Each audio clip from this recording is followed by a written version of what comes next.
Hi friends, అందరూ బాగున్నారా? మీకు తెలుసా, ఒక 8-10 సంవత్సరాల మామిడి చెట్టు 5 ఏసీలతో సమానమట. 5 ఏసీలు 1000 గంటల పాటు పని చేస్తే వచ్చే చల్లదనం ఒక్క మామిడి చెట్టు ఇస్తుందట. 50 సంవత్సరాల ఒక మామిడి చెట్టు తన జీవిత కాలంలో 85 టన్నుల కార్బన్ డైఆక్సైడ్ను పీల్చుకొని 280 టన్నుల ఆక్సిజన్ని వదులుతుందట. ఇలాంటివి అనేక చెట్లు మన దేశంలో ఉన్నాయి. రావి చెట్టు కావచ్చు, చింత చెట్టు కావచ్చు, వేప చెట్టు కావచ్చు, మర్రి చెట్టు కావచ్చు. ఇలాంటి అనేక రకాల చెట్లను మన పెరట్లో కావచ్చు, మన పొలం దగ్గర కావచ్చు, వాటిని పెంచి పెద్ద చేయొచ్చు. ఇలాంటి అనేక రకాల చెట్లను మనం పెంచవచ్చు. ఆ చెట్లతో మనం మాట్లాడచ్చు, మన ప్రేమను దానికి పంచవచ్చు, మన ఆప్యాయతను దానికి పంచవచ్చు, మన స్నేహాన్ని దానికి పంచవచ్చు.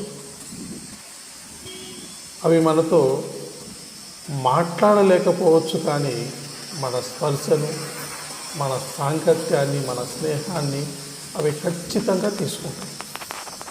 ప్రేమగా ఒక నెల రోజులు రోజు నీళ్లు పోస్తూ, వాటిని అలా తాకుతూ, వాటితో మాట్లాడుతూ ప్రేమగా ఉండండి. ఒక నెల రోజులు ఆ చెట్టు మీ స్పర్శ తగలగానే ఎంత పులకించిపోతుంది అంటే, చిన్నపిల్లలు మనం ఎత్తుకొని అలా అలా ఎగిరేస్తే వాళ్ళు ఎంత ఆనందిస్తారు. అలాంటి అనుభూతి కలుగుతుంది ఆ చెట్లకి.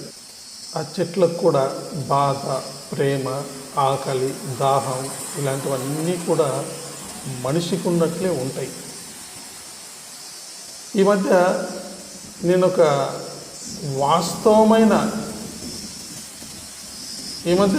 వాస్తవమైన కథ చదివాను గూగుల్లో. ఆయన పేరు గుర్తులేదు, కానీ ఆయన ఒక స్టోరీ పెట్టాడు గూగుల్లో.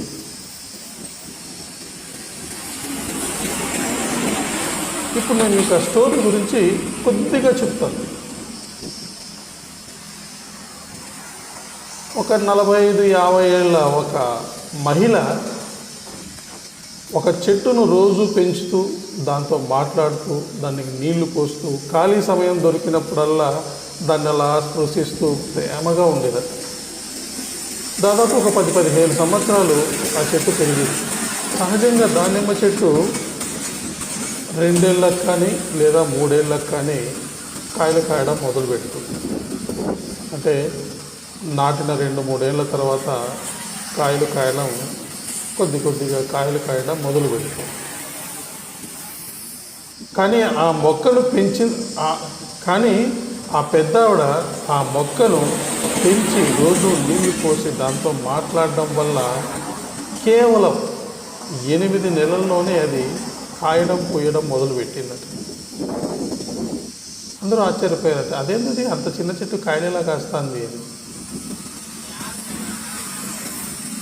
ఈవిడ ఆ చెట్టుతో చేస్తున్న కమ్యూనికేషన్ అలాంటిది. అంటే ఆ చెట్టుకు ఈమె అంత ప్రేమను, ఆప్యాయతను అందిస్తోంది కనుక ఆ చెట్టు ఆరోగ్యంగా, ఆనందంగా పెరుగుతోంది. అందుకని పువ్వులు, కాయలు కాయడం మొదలుపెట్టింది.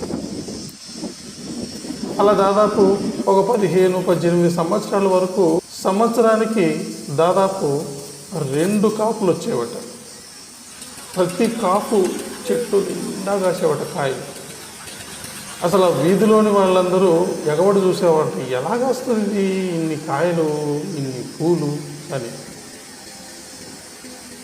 అక్కడ వాటికి నీళ్లు, ఎరువు వేయడంతో పాటు ఈ పెద్దావిడ ఆ చెట్టుకు ప్రేమను, అభిమానాన్ని, స్నేహాన్ని అందిస్తుంది. సరే, కొన్నాళ్ళ తర్వాత ఆ పెద్దావిడ పెద్ద వయసు అయింది కనుక తను వెళ్ళిపోయింది. ఆ తర్వాత ఇంట్లో వాళ్ళు ఎవరు ఆ చెట్టును పెద్దగా పట్టించుకోలేదట. అప్పుడు ఉన్నప్పుడు మాత్రం ఈ పెద్దావిడ రోజు ఆ చెట్టు దగ్గరికి వెళ్ళి మాట్లాడేది. ఇంట్లో వాళ్ళందరూ కూడా కొద్దిగా వింతగా చూసేవారట. పిచ్చాయి వైకి ఏమన్నాను అని. ఆమె పోయిన కొన్నాళ్లకు ఆ చెట్టు పరిస్థితి ఎలా అయింది అంటే ఆకులన్నీ రాలిపోయాయి. దాదాపు ఒక 8, 10, 15 సంవత్సరాల చెట్టు, ఒక 10-15 సంవత్సరాల చెట్టు ఆకులన్నీ రాలిపోయాయి. పువ్వులు పూయడం మానేసింది. చెట్టు రోజు రోజుకు క్షీణించడం మొదలుపెట్టిందట. సో ఆ ఇంట్లో ఎవరు లేరు, ఉన్నా కూడా ఆ చెట్టు ఆలన పాలన ఆదరణ చూసేవాళ్ళు ఎవరు లేరు. రోజు వచ్చి ఆ పెద్దవిడ మాట్లాడేది, రోజు వచ్చి మాట్లాడేవాళ్ళు లేరు. అలా చెట్టును స్పృశిస్తూ, అంటే చెట్టును ఎలా తాకుతూ ప్రేమగా మాటలు చెప్పేవాళ్ళు లేరు. ఆ చెట్టు తన స్నేహాన్ని కోల్పోవడంతో అది కూడా క్షీణించడం మొదలుపెట్టింది. ఆ ఇంట్లో ఉన్న ఒక 25-30 సంవత్సరాల ఒక యువకుడు, అంటే ఆ పెద్ద ఆవిడికి మనవడు,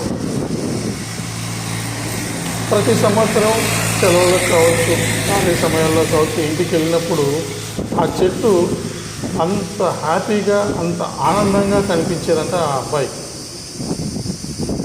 సరే, ఇంటికి వెళ్ళి చూడగానే ఏంటి చెట్టు పరిస్థితి ఇలా అయిపోయింది, బామ్మ లేకపోతే మీరు ఎవరు నీళ్లు పోయట్లేదా, దానికి ఎరువు వేయట్లేదా, అది ఇది అని అన్నాడు. లేదురా, మేము రోజు నీళ్లు పోస్తున్నాం, వారానికి ఒకసారి ఎరువు కూడా వేస్తున్నాం, కానీ ఎందుకో ఆ చెట్టు వృద్ధిలోకి రావడం లేదు, రోజు రోజుకు చచ్చిపోలేదు కానీ అది ఎదుగుదల లేకోకుండా పోతుంది అని చెప్పినారంట ఆ ఇంట్లో మిగతా వాళ్ళు. అప్పుడు ఆ కుర్రాడికి కొద్దిగా ఆలోచన వచ్చింది. మా బామ్మ రోజు ఈ చెట్టు దగ్గర కూర్చొని మాట్లాడేది కదా, నేను కూడా చూసినాను, దాన్ని అలా తాకుతూ మాట్లాడేది కదా అని చెప్పేసి ఆ సెలవులకు వచ్చిన 15-20 రోజులు ఆ అబ్బాయి రోజు కాసేపు ఆ చెట్టు దగ్గర కూర్చొని ఆ చెట్టుతో, బామ్మ లేదు కదా, నువ్వెందుకు దిగాలు పడతావు, పోయిన వాళ్ళు ఎలాగో పోయినారు కదా, నువ్వు కూడా మాకు దూరం అయితే ఎట్లా, నువ్వు హాయిగా ఉండు, సంతోషంగా ఉండు, ఆకులు కూడా లేకపోకుండా నువ్వు ఎలా క్షీణించుకుపోతున్నావో నీకు అర్థమవుతుందా, కొన్నాళ్ళు పోతే నువ్వు కూడా చచ్చిపోతావు, అలా చేయొద్దు, నేనుండా నీ వెంట, నేను మాట్లాడతా, ఈ ఊరికి వచ్చినప్పుడు ఇంటికి వచ్చినప్పుడల్లా నేను నీతో మాట్లాడుతూ ఉంటాను అని చెప్పి ఆ అబ్బాయి రోజు ఆ చెట్టుతో మాట్లాడడం మొదలుపెట్టాడు. మంచి పువ్వులు పోయి బాగా కాయలు కాయి, నువ్వు తొందరగా కాయలు కాస్తే నేను తింటాను, ఇలా ఆ చెట్టుతో ప్రేమగా మాట్లాడేవాడు. సో పెద్దావిడ చనిపోయిన 2-3 ఏళ్ల తర్వాత కూడా ఆ చెట్టు చనిపోకుండా క్షీణిస్తూ వచ్చిందే కానీ ప్రాణం పోలేదు దానికి. ఈ అబ్బాయి చెప్పిన మాటలకి ఆ చెట్టు కేవలం 2 నెలల్లో చెట్టు మొత్తం అంతా ఆకులు, కావలసిన పువ్వులు, అంత అద్భుతంగా ఆ చెట్టు పెరిగిందట. ఇది వాస్తవంగా గూగుల్లో ఉంది స్టోరీ, ఆ అబ్బాయి స్వయంగా రాశాడు. చెట్టుకు మనసు ఉండదంటారు చాలామంది, అది అబద్ధమండి. చెట్టుకు మనసు ఉంటుంది, ప్రేమ ఉంటుంది, ఆప్యాయత ఉంటుంది, మన మీద గౌరవం కూడా ఉంటుంది దానికి. మనమే వాటిని చలనం లేనిది కనుక చెట్టులో ఒట్టి అలా చూస్తుంటాం దాన్ని చులకనగా చెట్టుని ఎప్పుడు చూడకండి. అది మనకంటే చాలా చాలా చాలా గొప్ప ఉన్నతమైన ప్రేమతో ఉండే చెట్లు అవి. వాటిని ఎప్పుడు చులకనగా చూడకండి. ఇది నిజం, నా జీవితంలో జరిగింది స్టోరీ ఇది అని చెప్పేసి ఆ అబ్బాయి రాశాడు. నిజంగా ఆ స్టోరీ విన్న తర్వాత నాకు ఆ చెట్ల గురించి అయితే అంత పెద్ద అవగాహన లేదు, కానీ కొద్దిగా అవగాహన ఉంది. నేను కూడా మా ఇంట్లో చెట్లతో మాట్లాడుతూ ఉంటాను, రోజు ఎరువు వేస్తూ ఉంటాను. ఈ మధ్య లేదనుకోండి, ఈ మధ్య కొంచెం బిజీ కావడం వల్ల మా ఆవిడకి అప్పచెప్పేసాను వాటిని. కానీ రోజు నేను నైట్ చెట్ల దగ్గరే పడుకుంటాను కాబట్టి ఆ పడుకున్నప్పుడు ఆ చెట్లతో మాట్లాడుతూ ఉంటాను నేను. నిజంగా మీరు ప్రయత్నించండి. మీ ఇంట్లో ఉన్న ఏదో మొక్కతో కావచ్చు, పువ్వుల మొక్కతో కావచ్చు, కాయల మొక్కతో, ఏదైనా కావచ్చు, కాసేపు రోజు వాటితో మాట్లాడుతూ ఉన్నాయి. అవి ఎంత ఆనందిస్తాయి అంటే అని చెప్తున్నాను కదా. ఎలా ఆనందిస్తాయి అంటే, మనం చిన్నపిల్లలు పుట్టినప్పుడు ఓకే నెక్స్ట్ ఎంగేజ్, ఆ నెక్స్ట్ పెళ్లి వయసు, ఆ నెక్స్ట్ పెళ్ళాం పిల్లలు, ఆ నెక్స్ట్ బరువు బాధ్యతలు, ఆ నెక్స్ట్ పుట్టిండే పిల్లలకు తల్లిదండ్రులకు ఏదో అంతో ఇంతో ఏదైనా కానీ 3 పూట్ల తిండి పెట్టేలాంటిది ఏదో ఒక పని. ఆ నెక్స్ట్ ఏం పని చేయలేవు, మంచంలో కావచ్చు లేదా ఏదైనా అరుగు మీద కావచ్చు, అలా ఉంటాం అంతే. అప్పటికి మనకు పుట్టిన పిల్లలు మనల్ని పోషించే స్థాయిలో ఉంటారు కాబట్టి వాళ్ళ పోషణలో మనం ఉంటాం. అలాంటి 80, 70, 85, 90 ఆ సంవత్సరాల వయసు వచ్చేసరికి మన మనసు ఏ విధంగా ఉంటుంది? పసిపిల్లల మనసులా ఉంటుంది వాళ్ళ మనసు. వాళ్ళ మనసు ఏ విధంగా ఉంటుంది? పసిపిల్లల మనసులా ఉంటుంది వాళ్ళ మనసు. అలాంటి పసిపిల్లల మనస్తత్వంతో ఉంటాయి చెట్లు. అలాంటి పసిపిల్లల మనస్తత్వంలో ఉన్న మనకు కొడుకులు కావచ్చు, మనవళ్ళు కావచ్చు, మనవరాళ్ళు కావచ్చు, వాళ్ళకి ఇష్టమైనది ఏదైనా తీపి పదార్థం కావచ్చు, తినడానికి ఏదైనా వాళ్ళకి ఇష్టమైనది తీసుకొచ్చి ఇచ్చామంటే వాళ్ళు ఎంత సంతోషిస్తారో మీరు ఆలోచించండి. అప్పుడు వాళ్ళ సంతోషానికి అవధులు ఉండవు, చెప్పడానికి అవకాశం ఉండదు. ఎందుకంటే వాళ్ళు బయటికి వెళ్ళి తెచ్చుకోలేరు. వాళ్ళకి మనసులో కోరుకుంటుంది, ఇది తింటే బాగుంటుంది, ఇది తినక చాలా రోజులైంది అనే ఒక మనసులో కోరుకుంటుంది. బయటికి చెప్పడానికి నామోషి, చెప్పలేరు. అదే పిల్లలు లేదా మనవళ్ళు మనవరాళ్ళు పిల్లలు ఎవరైనా కానీ అది గ్రహించి తీసుకొచ్చి ఇస్తే వాళ్ళ ఆనందం ఎలా ఉంటుందో ఒకసారి లెక్కేది. చెప్పడానికి కానీ ఊహించుకోవడానికి కానీ వాళ్ళ మనసులో పొంగే ఆనందం వాళ్ళ కళ్ళల్లో మనకు కనిపిస్తుంది.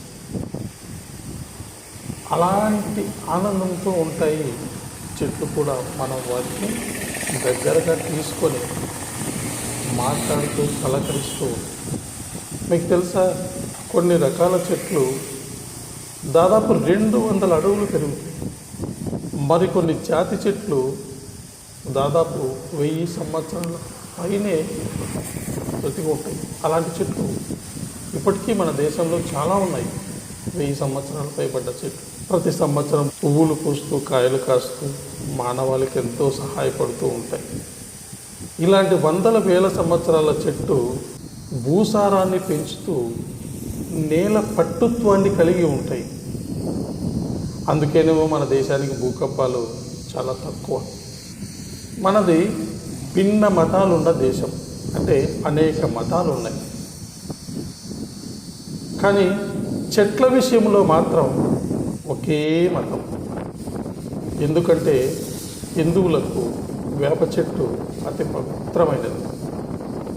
అలాగే ముస్లిమ్స్లకు కూడా వేప చెట్టు అతి పవిత్రమైనది. మనం అమ్మవారిలా ఆ చెట్టును పూజిస్తాం. వాళ్ళు కూడా అదే జెండా కట్టేసేసి చుట్టూ కట్ట కట్టేసేసి వాళ్ళు కూడా వేప చెట్టును పవిత్రంగా పూజిస్తారు. క్రిస్టియన్లు కూడా చెట్టు ఉంది, క్రిస్మస్ ట్రీ. వాళ్ళు ప్రతి సంవత్సరం అదేదో వాళ్ళ పండగప్పుడు ఆ చెట్టుకు అలంకరణ చేసి ఆనందిస్తూ ఉంటారు. క్రిస్మస్ ట్రీ, దానికి ఇంకో పేరు మనం సాధారణంగా దాన్ని క్రిస్మస్ ట్రీ అంటాము. కాకపోతే దాని అసలు పేరు బాల్సమియా అనేది క్రిస్మస్ ట్రీ. ఇక బుద్ధులకు బోధి వృక్షం, వాళ్లకు బోధి వృక్షం బుద్ధులకు అతి పవిత్రమైనది. అది అచ్చు రావి చెట్టు మాదిరి ఉంటుంది, కానీ రావి చెట్టు వేరు, బోధి వృక్షం వేరు. ఇక మన హిందువులకైతే ఒక్కో దేవుడి పేరు మీద ఒక్కో చెట్టు ఉంటుంది. కృష్ణుడికి మర్రి చెట్టు, అమ్మవారికి వేప చెట్టు, శివుడికి మారేడు చెట్టు, వినాయకుడికి వెలగ చెట్టు, ఇలా అనేక రకాల చెట్లను దేవుడి పేరు మీద మనం పూజిస్తాం. ఇంటి గార్డెనింగ్ కోసం కావచ్చు, ఇంట్లో కుండీల్లో పెంచుకునే చెట్టు కావచ్చు, ఇంటి అలంకరణ మీద మొక్కల మీద మనం తీసుకునే శ్రద్ధ చెట్లను పెంచడంలో చూపించడం లేదు. నిజంగా చెట్లను పెంచడంలో మనం వెనకబడి ఉన్నామనే చెప్పొచ్చు. ఇంటి అందానికి మొక్కలు ఎంత అవసరమో మన భావి తరాలకు చెట్లు అంత అవసరం. మన పిల్లల పిల్లల పిల్లల భవిష్యత్తు కోసం ఈరోజే ఒక చెట్టు నాటండి. ఆ చెట్టు మిమ్మల్ని, మీ కుటుంబాన్ని అమితంగా ప్రేమిస్తుంది, ఆరాధిస్తుంది. వాటిని జాగ్రత్తగా పెంచండి. అది మిమ్మల్ని, మీ కుటుంబాన్ని తరతరాలుగా ఆక్సిజన్ అనే ప్రాణవాయువునిస్తూ కాపాడుతూ ఉంటుంది. చెట్ల విషయంలో చాలా నిర్లక్ష్యం చేస్తున్నారు అందరూ. అది మనకి ఎంత ప్రమాదాన్ని తెచ్చిపెడుతుంది అనేది ఎవరు ఆలోచించడం లేదు. రాబోయే ఎపిసోడ్లో మళ్ళీ కలుసుకుందాం. Thank you.